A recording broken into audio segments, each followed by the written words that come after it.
The morning sun was just starting to shine through the tall windows of the View Studio in Manhattan. Sarah Chun walked quickly through the hallways, checking her phone for the third time in 5 minutes. She was the producer for today's show, and she had a very special guest coming. Sarah had been working on this idea for weeks. She wanted to do something different, something that would make people smile and learn at the same time. Sarah had heard about Captain James Wellington through a friend who worked with veterans charities. James was a royal guard from England, the kind that stands perfectly still outside Buckingham Palace. He was visiting New York for a special event to help veterans, and Sarah thought it would be perfect to have him on the show. People love stories about the royal family and all the fancy ceremonies. It seemed like an easy, fun segment that everyone would enjoy. James Wellington had been a royal guard for 15 years.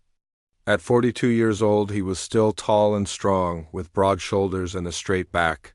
Even when he wore regular clothes instead of his red uniform, people could tell he was military. He walked differently than other people. His steps were measured and precise. His back was always straight. His eyes looked ahead with focus and purpose. James had served in the army before becoming a royal guard. He had been to Afghanistan twice, and had seen things that most people could never imagine. When he came back from his second tour, he was offered a position as a royal guard. It was considered an honor. Not everyone could do this job. You had to be perfect in every way. You had to stand still for hours without moving. You had to ignore tourists who tried to make you laugh or get angry. You had to be a symbol of strength and tradition. The night before the show, James sat in his hotel room looking out at the busy New York streets. He was nervous, which was strange for him. He had stood guard while thousands of people watched him. He had been photographed by tourists from all over the world. He had protected members of the royal family during important ceremonies, but going on television was different.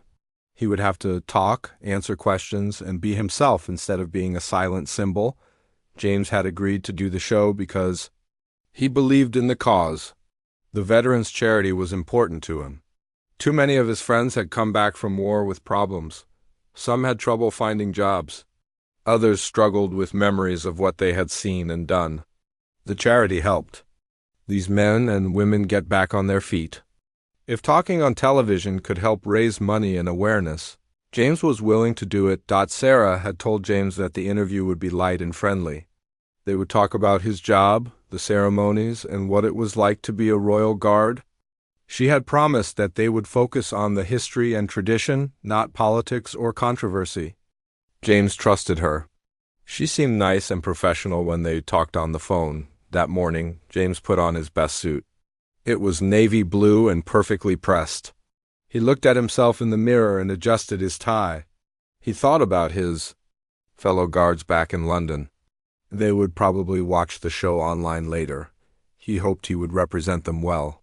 He hoped he would make them proud. At the studio, Sarah was running around making sure everything was ready. The makeup artist was setting up her station. The camera crew was testing their equipment. The hosts were reading through their notes. Joy Behar was sitting at the table, drinking coffee and making jokes with the other women. She seemed to be in a good mood, which Sarah took as a positive sign. Sarah had worked with Joy for several years. She knew that Joy could be unpredictable. Sometimes she was sweet and funny. Other times she could be sharp and challenging. Sarah hoped that today would be one of Joy's good days. She had specifically asked Joy to keep things light and positive. Joy had nodded and smiled, but Sarah knew that once the cameras started rolling, anything could happen. Whoopi Goldberg was also preparing for the show. She was the main host and usually kept things under control. Whoopi had a way of steering conversations back on track when they started to go wrong. Sarah felt better knowing that Whoopi would be there to help guide the interview. James arrived at the studio 30 minutes early. Security showed him to the green room, a small area, where guests waited before going on air. There was a couch, a mirror, and a table with snacks and drinks. James sat on the couch and tried to relax. A young assistant brought him water and asked if he needed anything. James thanked her politely but said he was fine while James waited. He could hear the show starting in the studio next door. The audience was clapping and laughing. The hosts were talking about the news of the day. James listened and tried to get a feel for the mood of the show. Everything seemed normal and friendly. Makeup artist came to the green room to prepare James for the cameras.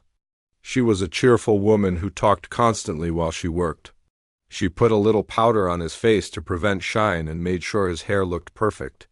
She told him he looked very handsome and that he would do great on the show. James thanked her and tried to smile, but he was getting more nervous by the minute. Sarah came to check on James one more time before his segment. She explained exactly what would happen. He would walk out when they called his name. He would sit in a chair next to the host's table. Whoopi would introduce him and ask the first few questions. Then the other hosts would join in. The whole segment would last about 8 minutes. Sarah reminded him to relax and be himself. She said the audience would love him. James nodded and said he understood. Sarah left to return to the control room. James was alone again, listening to the sounds of the show. He could hear Joy's distinctive laugh and Whoopi's strong voice. In just a few minutes, he would be out there with them, talking to millions of people across America. James thought about his wife back in London. She had been excited when he told her about the television appearance. She had called all their friends and family to tell them to watch. James hoped he would not disappoint her. He hoped he would not say anything wrong or embarrassing. A production assistant knocked on the door and told James it was time. She led him through the hallways toward the studio. James could hear his heart beating faster. His palms felt a little sweaty. He wiped them on his pants and took a deep breath. This was it. There was no turning back now. As they reached the door to the studio, James could hear Whoopi talking about him to the audience. She was explaining who he was and why he was there. The assistant told James to wait for his cue.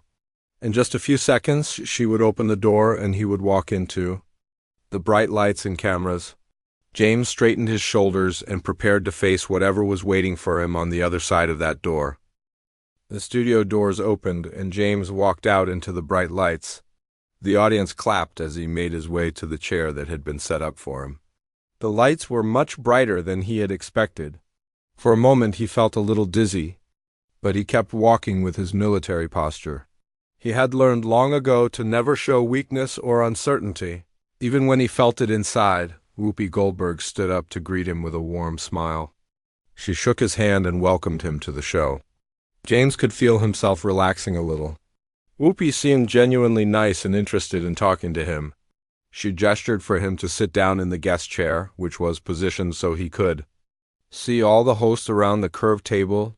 James looked around at the other women. Joy Behar was sitting to his left, wearing a bright red jacket and smiling at him.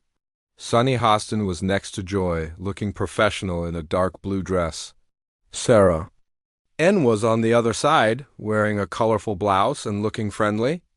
They all seemed pleasant enough, and James began to think that maybe this would not be as difficult as he had feared. If he started the interview by asking James to tell the audience about his job.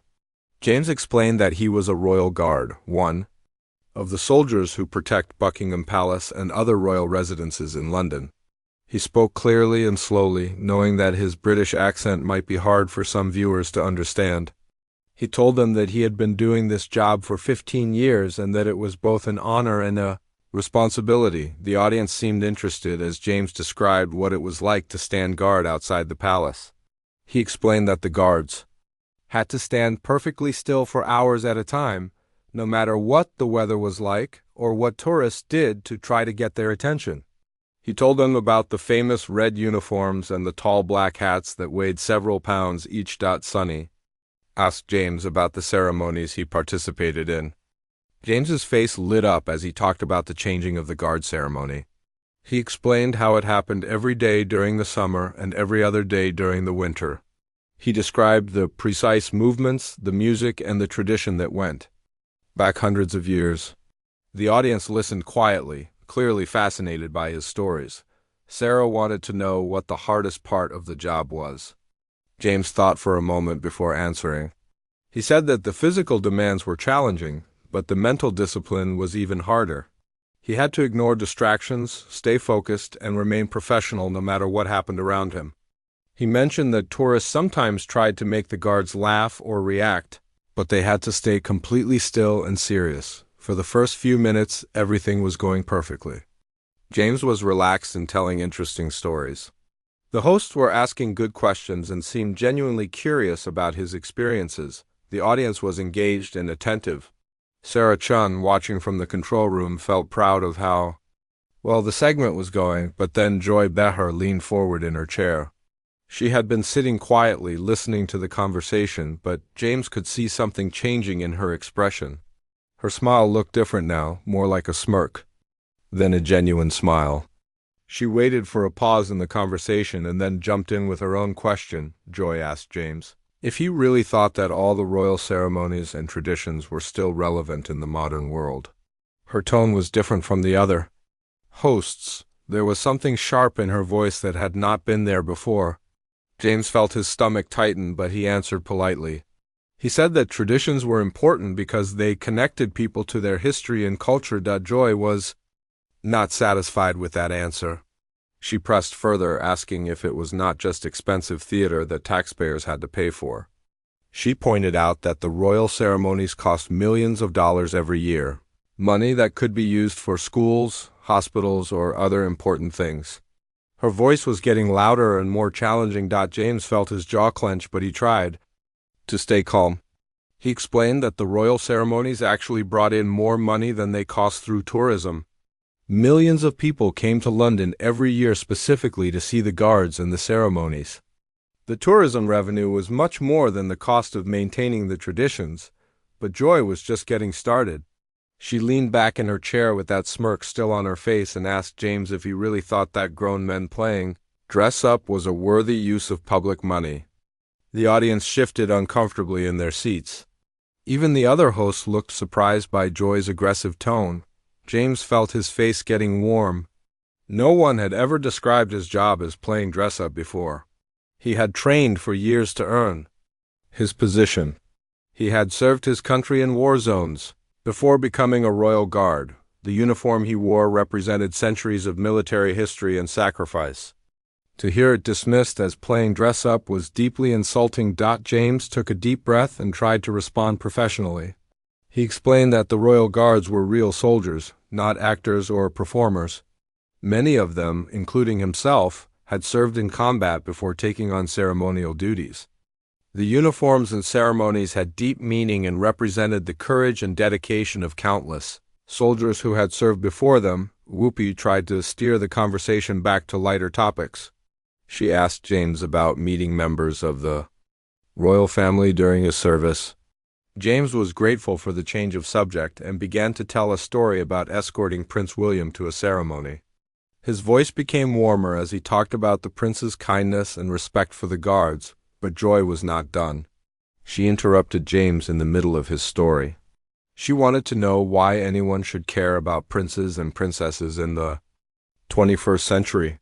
She said that the whole idea of royalty was outdated and that people should not have to bow down to others just because of the family they were born into. James tried to explain that the British royal family served important, symbolic, and charitable functions.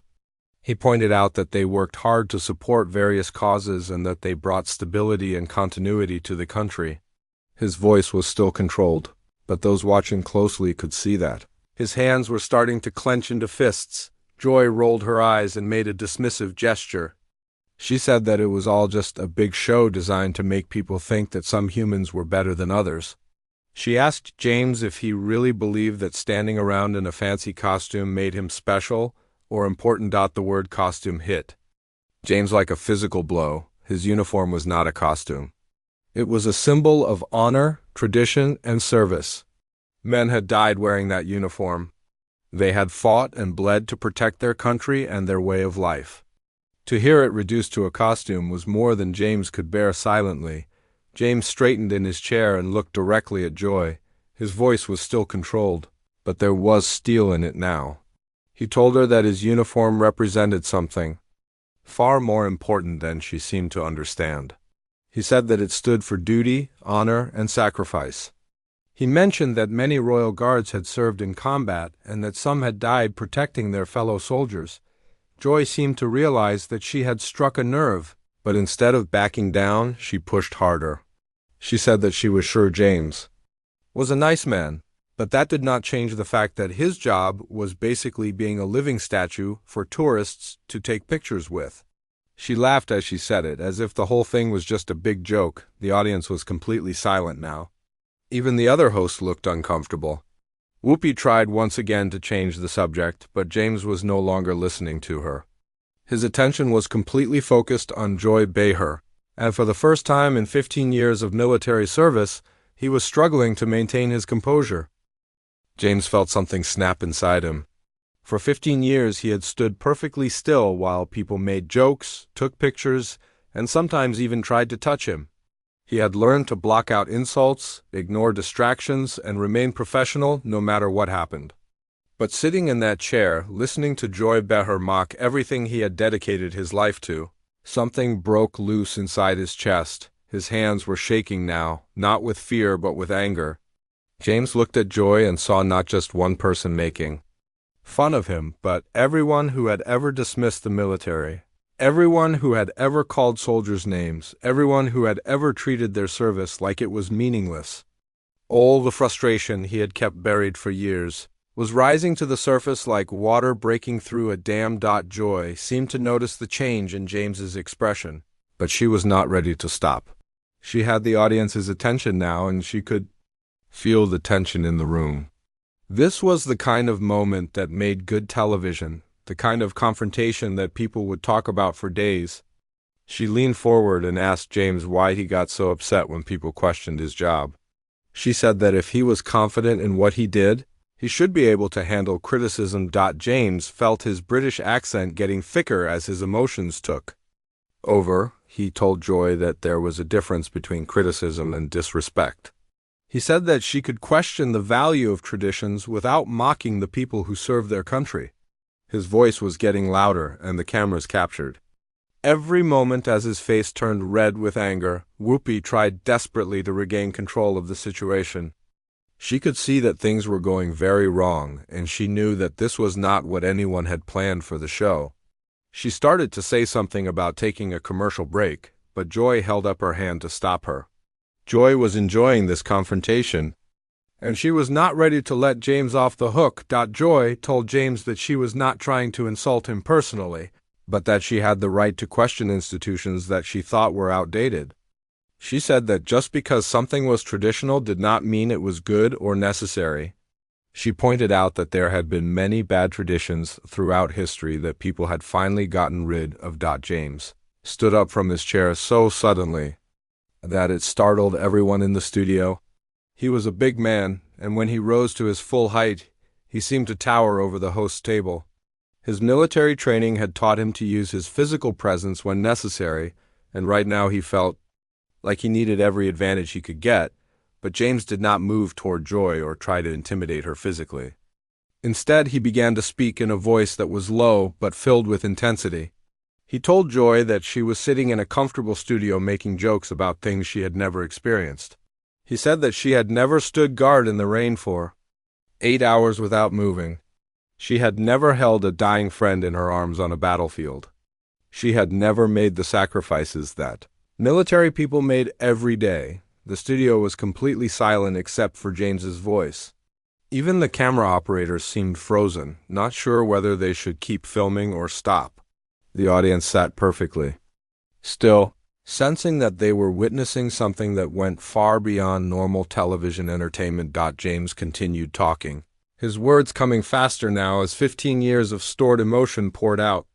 He told the audience about his friends who had died in Afghanistan, young men who had joined the army to serve their country and never came home. He talked about the families he had met who had lost sons and daughters in combat. He described the weight of carrying a flag-draped coffin and looking into the eyes of a mother who would never see her child again. Joy tried to interrupt, saying that she supported the troops and that she was only questioning the ceremonies, not the soldiers. But James was not listening to her anymore. He was lost in his memories, reliving moments that he had tried to forget for years. James told the story of his friend Danny, who had been killed by a roadside bomb in Afghanistan. Danny had been 23 years old, married for just 6 months, with a baby on the way that he would never meet. After Danny died, James had been chosen to be part of the honor guard at his funeral. He had stood at attention while Danny's widow sobbed over the coffin. He had folded the flag that covered Danny's body and handed it to Danny's mother. The camera showed Joy's face as James told this story. Her expression had changed completely. The smirk was gone, replaced by something that looked like concern, or maybe even regret. She tried to say something, but James kept talking. James explained that when he became a royal guard after returning from Afghanistan, it was not about playing dress-up or being a tourist attraction. It was about honoring the memory of friends like Danny. Every time he put on that red uniform, he was representing every soldier who had ever served. Every ceremony he participated in was a way of keeping their memory alive. His voice broke slightly as he talked about the young tourists who came to see the guards. James said that when children looked at him with wonder and respect, they were learning about service and sacrifice. When veterans visited Buckingham Palace and saluted the guards, they were honoring their own service and the service of others. The ceremonies were not just entertainment. They were living memorials to everyone who had given their lives for their country. Sunny Hostin had tears in her eyes as she listened to James. Sarah Ann looked stunned. Even Whoopi, who had seen everything in her long career, seemed moved by the raw emotion in James's voice. The audience was completely silent, hanging on every word, but Joy was not ready to concede. She seemed to realize that she had pushed too far, but instead of backing down gracefully, she tried to defend her position. She said that she understood James had been through difficult experiences, but that did not mean that all military traditions were above criticism. She argued that people could support soldiers while still questioning the institutions they served. James turned to look directly at Joy, and the camera caught the moment when their eyes met. There was something in his expression that had not been there before, a hardness that came from years of military training and combat experience. He told Joy that she could criticize institutions all she wanted, but when she mocked the uniform and called it a costume, she was mocking every person who had ever worn it. Joy seemed to realize that she was in over her head. She had started this confrontation thinking it would be a simple debate about tradition versus progress. She had not expected to face a man who had seen real combat and lost real friends. She tried to soften her tone and said that she had not meant to disrespect James personally, but James was beyond listening to apologies now. All the pain and anger he had kept buried for years was pouring out, and he could not stop it even if he wanted to. He began to describe what it felt like to come home from war and try to readjust to normal life. He talked about the nightmares, the guilt of surviving when friends had died, and the difficulty of finding meaning in civilian activities after experiencing the intensity of combat. James explained that becoming a royal guard had given him a way to continue serving his country and honoring his fallen friends. The ceremonies and traditions that Joy mocked were sacred to him because they connected him to something larger than himself. They were a way of saying that the sacrifices made by military people throughout history had meaning and would not be forgotten. The studio remained silent as James spoke. Everyone could feel the pain in his words, the genuine anguish of a man who had given everything to his country and was watching someone mock the things he held most dear. This was no longer a television interview. It had become something much more personal and intense, a moment of raw human emotion that no one in the studio would ever forget. The tension in the studio had reached a breaking point. James was standing behind his chair, his hands gripping the back of it so tightly that his knuckles had turned white. His breathing was heavy, and sweat was visible on his forehead despite the air conditioning. Everyone in the room could feel that something terrible was about to happen, but no one knew exactly what or how to stop it. Joy Behar seemed to realize that she had made a serious mistake. The confident smirk that had been on her face throughout the interview was completely gone now. She looked nervous for the first time, glancing around at her fellow hosts as if asking for help. But she had started this confrontation, and she seemed unable to find a way to end it gracefully. In what would later be seen as the worst possible decision she could have made, Joy tried to lighten the mood with humor. She had built her career on making jokes, and when faced with an uncomfortable situation, her instinct was to try to make people laugh. She looked at James, who was still gripping his chair and breathing heavily, and she made a comment that would change everything. Joy said that maybe James was taking all of this so seriously because his fancy uniform was compensation for something else. She did not say exactly what she meant, but her tone and the way she raised her eyebrows made it clear that she was making a sexual joke. She seemed to think that this would break the tension and get everyone laughing again. The effect was exactly the opposite of what Joy had intended. The moment those words left her mouth, the entire studio fell into a silence so complete that the only sound was the humming of the air conditioning system. Even the camera operator seemed to stop breathing. Everyone understood immediately that Joy had crossed a line that should never be crossed. James stared at Joy for what felt like forever but was probably only a few seconds. His face went through several different expressions in that short time.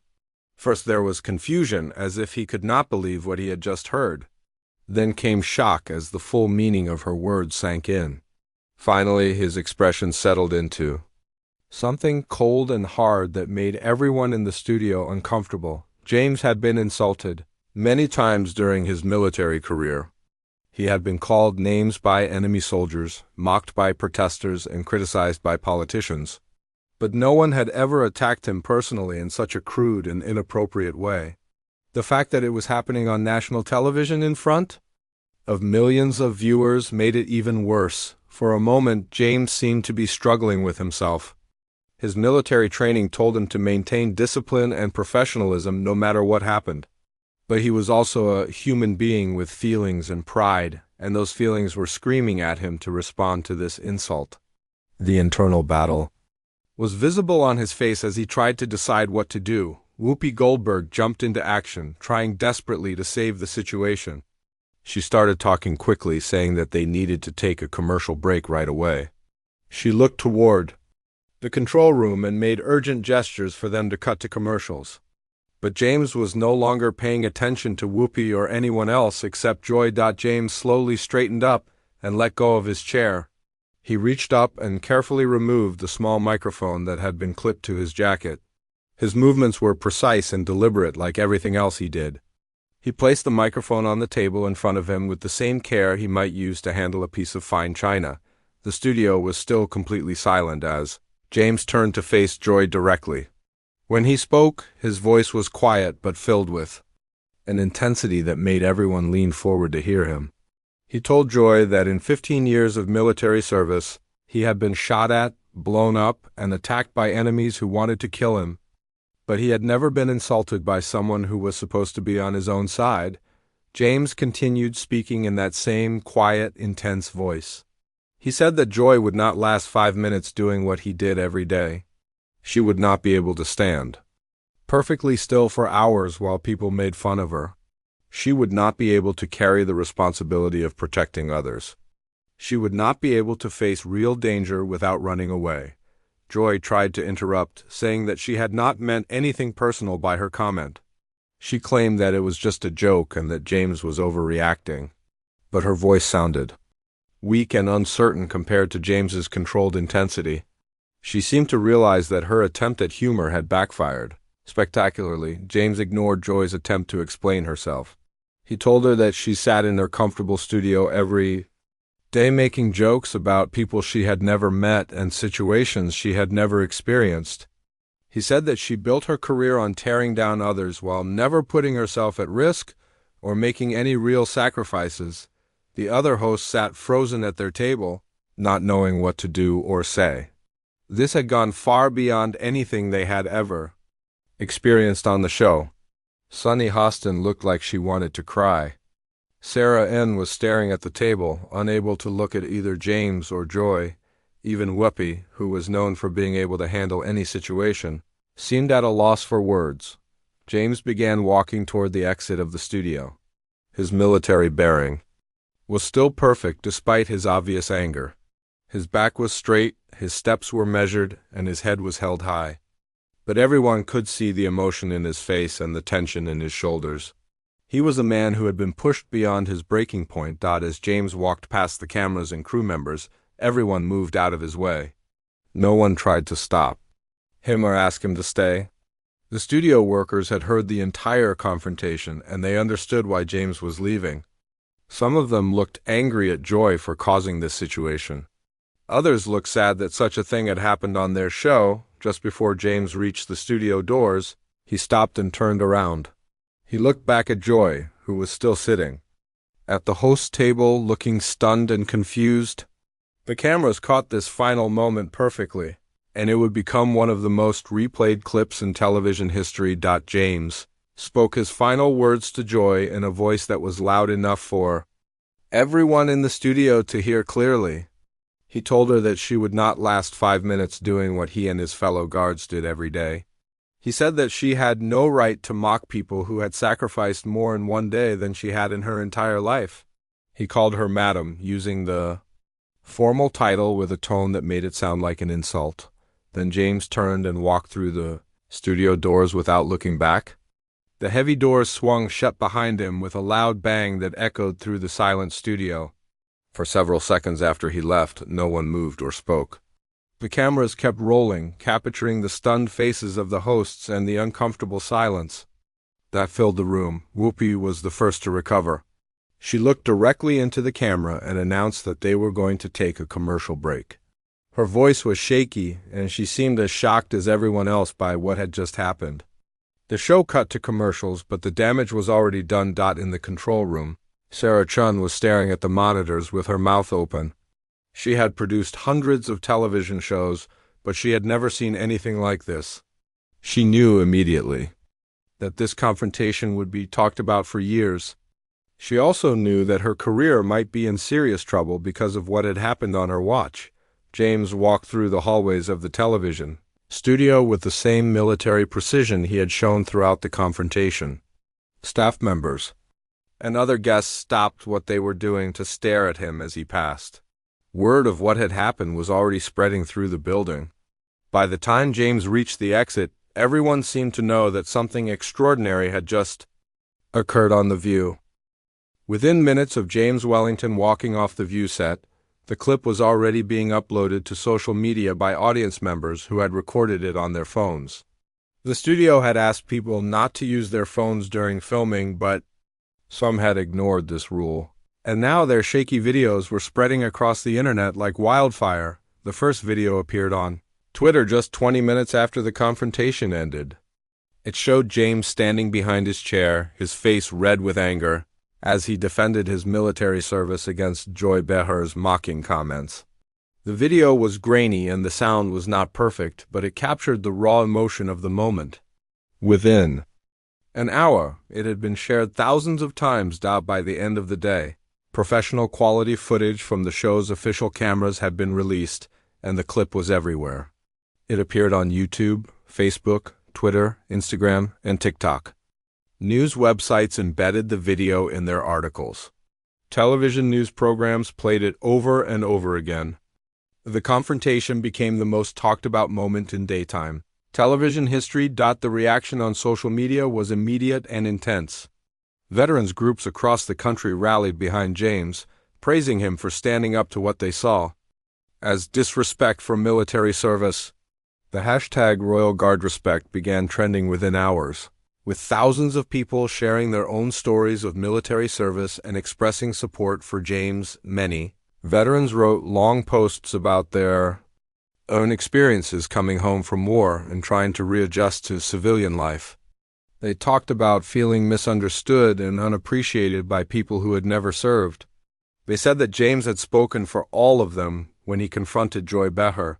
Some veterans even shared photos of themselves in uniform, saying they were proud to stand with James, but the reaction was not entirely one-sided. Some people defended Joy Behar, saying that she had the right to question military traditions and ceremonies. They argued that James had overreacted to legitimate criticism and that his angry response showed he could not handle different opinions.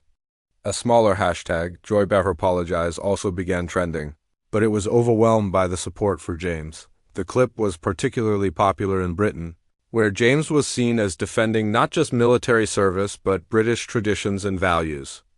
British newspapers picked up the story immediately, with headlines like Royal Guard Defends, Crown Against American TV Host, and Hero Guard Stands Up to Bully. The British public, who took great pride in their royal guards, were outraged by Joy's comments about costumes and dress-up. The View's official social media accounts were flooded with angry comments. People demanded that Joy Behar apologize publicly or be fired from the show. Others said they would never watch The View again because of how James had been treated. The show's phone lines were jammed with callers expressing their opinions about the confrontation. Television news programs could not stop talking about the incident. Cable news channels brought in military experts, television analysts, and cultural commentators to discuss what had happened.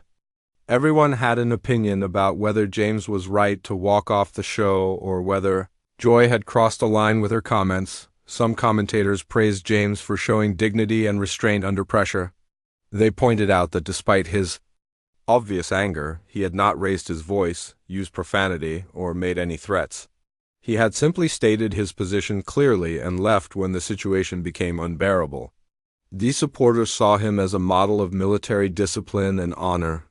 Others criticized James for losing his composure on national television. They argued that, as a professional soldier, he should have been able to handle Joy's comments without getting upset.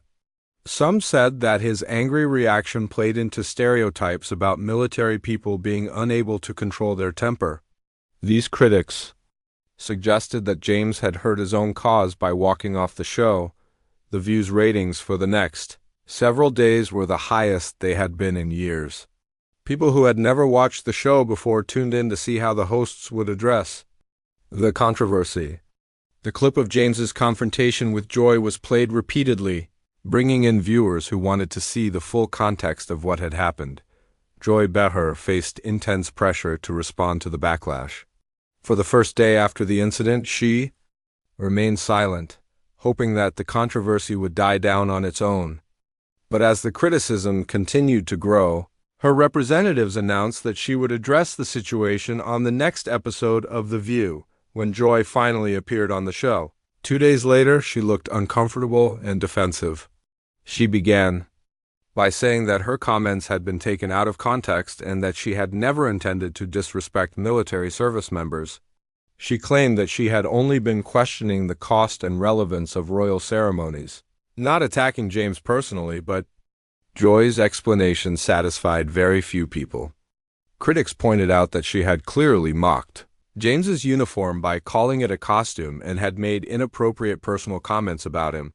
They argued that her apology was too little, too late, and that it did not address the real problems with her behavior during the interview. James Wellington, meanwhile, had returned to his hotel room immediately after leaving the studio. He sat on his bed for hours, replaying the confrontation in his mind and wondering if he had done the right thing. His phone was buzzing constantly with calls and messages, but he ignored them all. He needed time to think about what had happened and what it might mean for his career. The next morning, James received a call from his commanding officer in London. The officer had seen the clip online and wanted to discuss the situation. James expected to be reprimanded for losing his composure and creating a public incident.